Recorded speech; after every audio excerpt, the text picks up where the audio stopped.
はじめまして、浜田武文です。私はですね、1年の半分以上海外を含めて旅をしてまして、365日、ほぼ毎日レストランで食事をしています。その結果、OAD という世界のレストランランキングがあるんですけども、こちらのレビュアーとして3年連続1位になりました。僕は単純に美味しいっていうだけではですね、満足できなくて、その美味しいの背後にある歴史とか文化とか、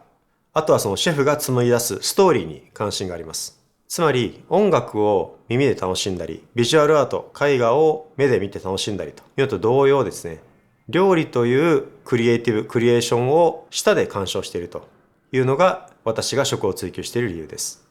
私はですね、アメリカの大学出身なんですけども、1年目は寮に全員入って住まなきゃいけないっていうルールがありまして、寮の食事をそこで食べたところですね、これが本当に美味しくなくて、で、身の危険を感じて、必要に迫られて外食するようになったんですね。で、そこから食への興味が芽生えて、近郊にあった大都市であるニューヨーク、それから、卒業後はですね、半年早く卒業して、パリにその間、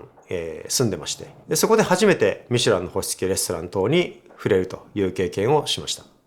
その後ですね、帰国して外資系金融機関に勤めてですね、合計10年ほど金融の世界にいたんですけども、その当時、このまま働き続けたら、世界中の美味しいものを食べ歩く、旅することは不可能だなということにふと気づきまして、すぐ会社を辞めて2年間の世界一周の旅に出ました。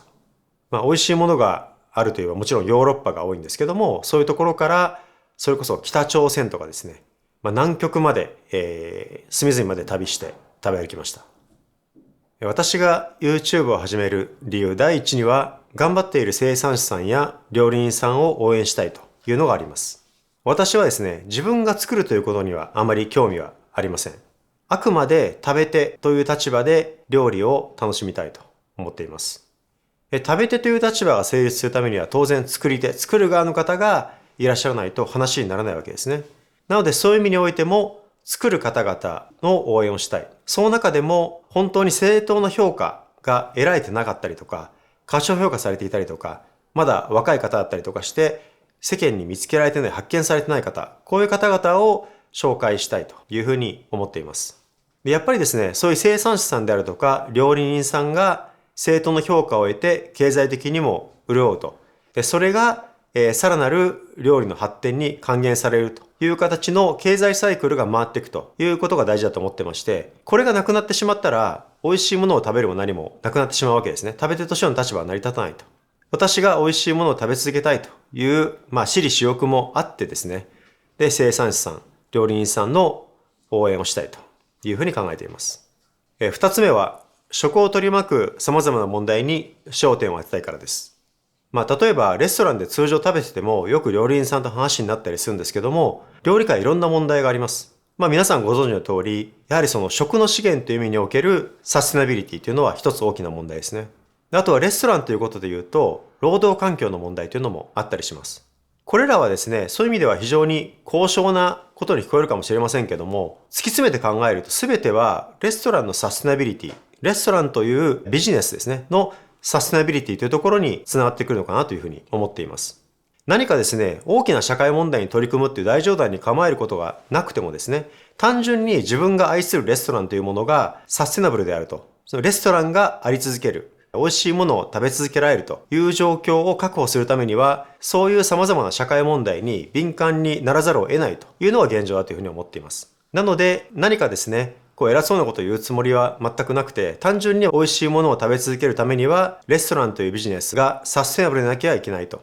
で、レストランがサステナブルであるためには、当然労働環境も含めてサステナブルであって若い人が働きたいと思える充実した環境である必要がある。かつ食材に関しても枯渇してしまって食べれなくなってしまったら悲しいのでですね、サステナブルな形で消費する必要があると。あくまで美味しいものを食べ続けたいという動機から、この社会問題というところに関しても目を向けていきたいというふうに思っています。どちらの問題も非常に大きく、私一人の力では限界があります。ぜひですね、これをご覧になってくださっている皆さんも同じ食べ手としてですね、私と一緒にこれらの問題について考えていただき、能動的に参加していただけるとありがたく思います。このチャンネルでやっていきたいことっていうのはたくさんあるんですけども、まず一つはレストラン紹介ですね。先ほど申し上げたみたいに世の中にはたくさんいいレストランがあるんですが、その中でまだ発見されていない、相当の評価を得られていないレストランっていうのもあります。こういうお店は潰れてしまったら私自身が困るのでですね、ぜひ紹介していきたいというふうに思っています。また、すでに優れたレストラン、素晴らしいレストランとして評価を確立しているお店というのもあるんですが、何が素晴らしいのか、どう頑張っているから、何をどう工夫しているから、どういう考え方をしているから素晴らしいのかというところをですね、私なりに解き明かしていきたいというふうに思います。美味しいだけだったらたくさんあるんですけども、どう美味しくしているのか、なぜ美味しいのかと、どういう社会的意義があるのかというところも含めてですね、ご説明できればと思います。続いては、料理人との対談です。料理人さんとはですね、レストランを取り巻く様々な問題についてお話したいと思います。私自身、料理人ではありませんし、レストランで働いた経験も全くありません。なので、実際に働いていらっしゃる方の話を聞いて、一緒に食べ手の立場から問題を考えるということをしていきたいというふうに思います。続いては、レストラン業界を取り巻くニュースの解説ですね。例えば、世界のベストレストラン、例えば、ミシュラン、様々なレストランランキングが毎年発表されます。これらがどういうレストラン業界のトレンドを指し示しているのかというのをご説明したいというふうに思っています。また、例えばサステナビリティだったりとかですね、いろんな社会問題、こちらについてもですね、より専門家を招くなどもしてですね、深掘りしていきたいというふうに思っています。あとはですね、生産者さんという意味で言うとですね、様々な食材がある中で、本当に頑張ってらっしゃる生産者さんを取り上げたりとかですね、逆に食材について一緒に勉強していく機会というのを設けたいと思います。生産者さんで詳しい方、特定の食材に詳しい方をお招きして、例えば違う品種だったりとかですね、そういうものの食べ比べをしたりとか、ということで理解を深めるということも考えていきたいと思います。このような内容で、これから YouTube チャンネルをやっていきたいと思いますので、ぜひチャンネル登録をよろしくお願いします。